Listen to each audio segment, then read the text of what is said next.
Thank you so much, Mr. Chair, and for every witness that is here, thank you so much for your time and your attention.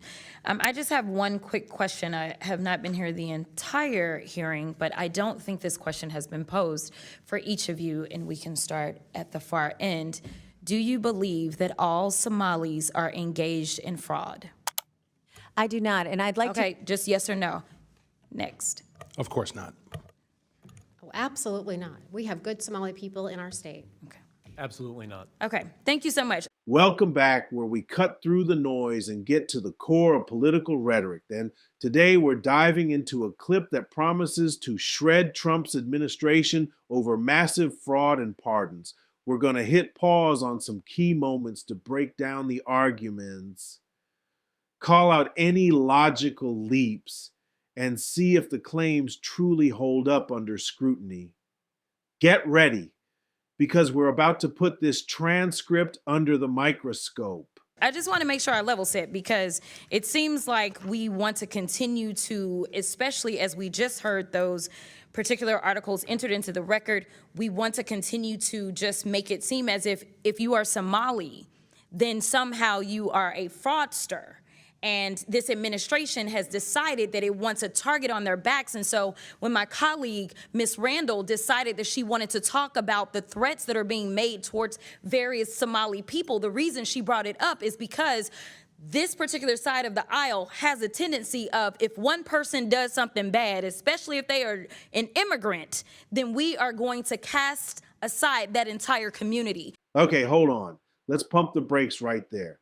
The speaker's initial question about whether all Somalis are engaged in fraud was a decent setup to clarify that we shouldn't generalize. No sane person believes an entire ethnic group is inherently fraudulent. That's just common sense.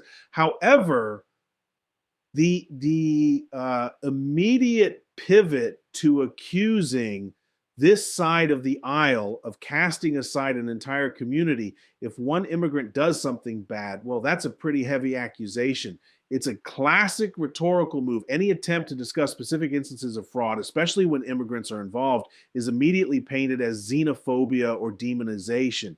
But here's the thing, addressing actual proven instances of fraud, regardless of who commits them, is a legitimate concern. We can and should investigate and prosecute fraud without it being an indictment of an entire community. It's like saying if a few bad apples are found in a barrel, you're accusing the entire orchard of being rotten. That's a false equivalency. The problem isn't acknowledging that fraud exists. It's the knee-jerk reaction to label any discussion of it as prejudice.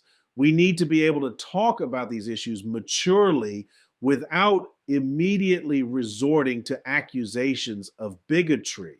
Otherwise, we risk letting actual fraud go unaddressed because we're too afraid of mischaracterization. So I wanted to level set, and I appreciate your honesty, because that's something that we very rarely get from my colleagues on the other side of the aisle. In fact, if we want to talk about fraud, I got a lot of fraud that we're going to talk about because we're going to get into this, but I am very curious to hear. Let me ask you, Mr. Ballou, are you aware of allegations that $50,000 in taxpayer dollars have been given to someone that is currently sitting in this administration by the name of Tom Homan? Are you aware?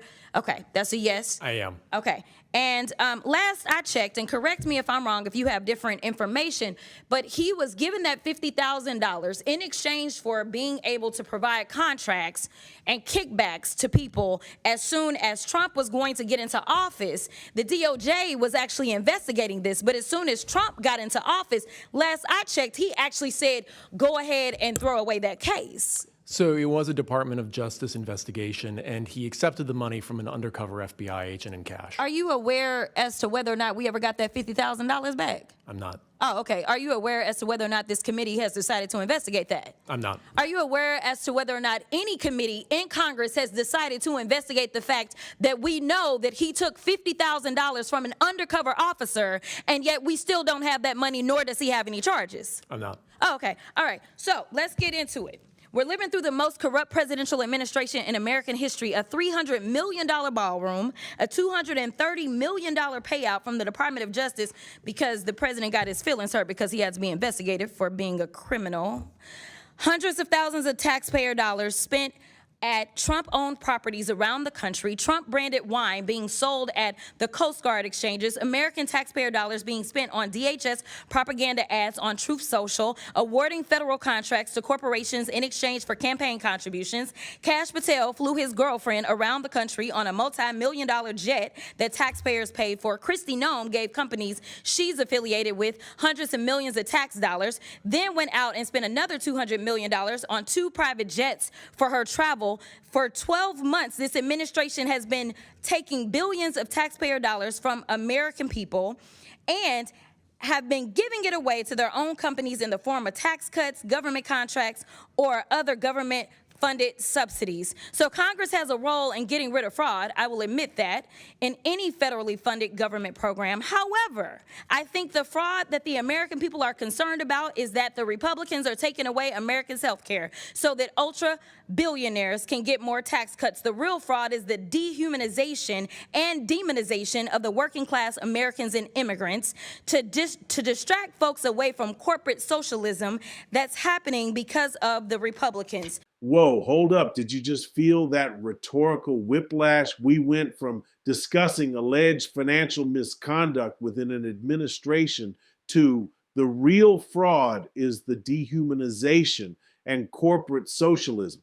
It's like we just changed lanes on the highway without a blinker. Look, there are absolutely legitimate debates to be had about economic policy, tax cuts, and whether certain corporate practices constitute corporate socialism. Those are important discussions, and people on all sides have strong, valid opinions. But are they fraud in the same vein as, say, a $205 million Medicare fraud scheme or accepting kickbacks from an undercover FBI agent? That's where the argument gets a little fuzzy. Fraud typically implies intentional deception for personal or financial gain, a clear violation of law. Disagreeing with a tax policy, even if you believe it unfairly benefits the wealthy, is a political and economic argument, not necessarily a criminal act of fraud. This move is a classic distraction tactic. When the specific allegations get uncomfortable, you broaden the definition of the problem to encompass something much larger and more nebulous, something that can be pinned on an entire political ideology rather than specific individuals. Let's keep our definitions clear, folks. So this is truly the definition of throwing away the baby with the bathwater. The Republican philosophy is that if the cost of living for the average American increases, they're on their own. But if the cost of doing business increases for the wealthiest people on earth, well, then it's the government job to bail them out. But I want to get to my last question because, Mr. Ballou, I got to give you a chance. He's been issuing pardons for numerous people who have defrauded the American people. And Republicans on this committee, yeah, just as quiet as the room just got, right? So, Mr. Ballou, talk to me about how the Trump administration has welcomed fraud across government by purging DOJ attorneys and shuttering ethics office across the federal government. Well, you know, one of the things that's been a common theme in this discussion so far is potential government employee involvement in some of these schemes. That hasn't been proven yet, but it does seem to be alleged. The concern that I have is the office that would prosecute that in the Department of Justice, the Public Integrity Section, has been largely defunded and decimated. Thank you so much. And my time has expired, but I do have some UCs, Mr. Chairman. You want to do them now? I do. Okay.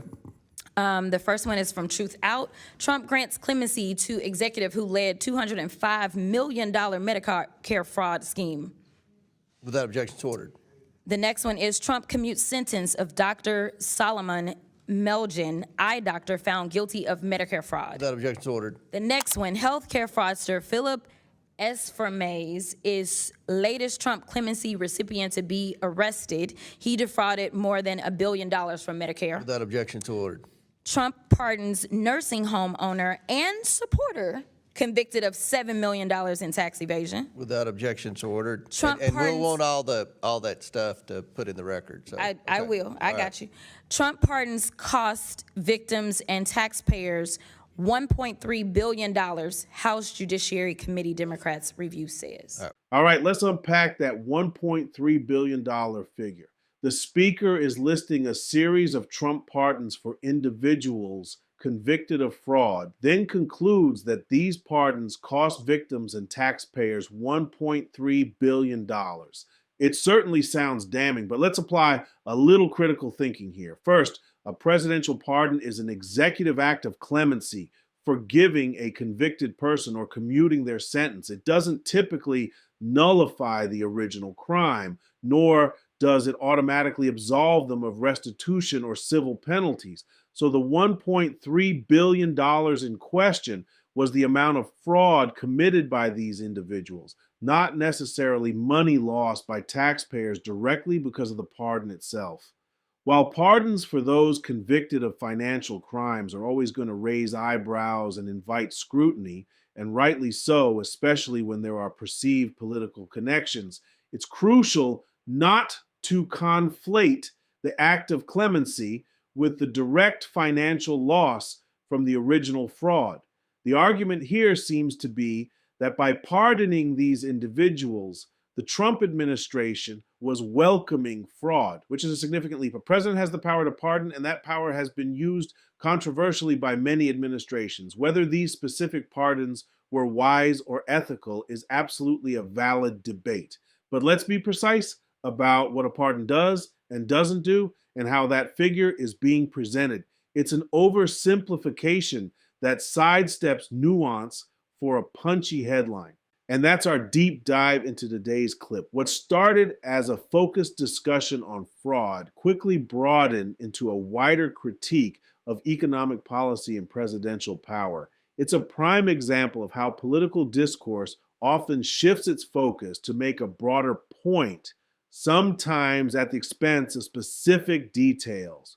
Remember, critical thinking isn't about choosing a side. It's about evaluating the arguments themselves. Don't just absorb information, question it, analyze it, and understand the underlying tactics.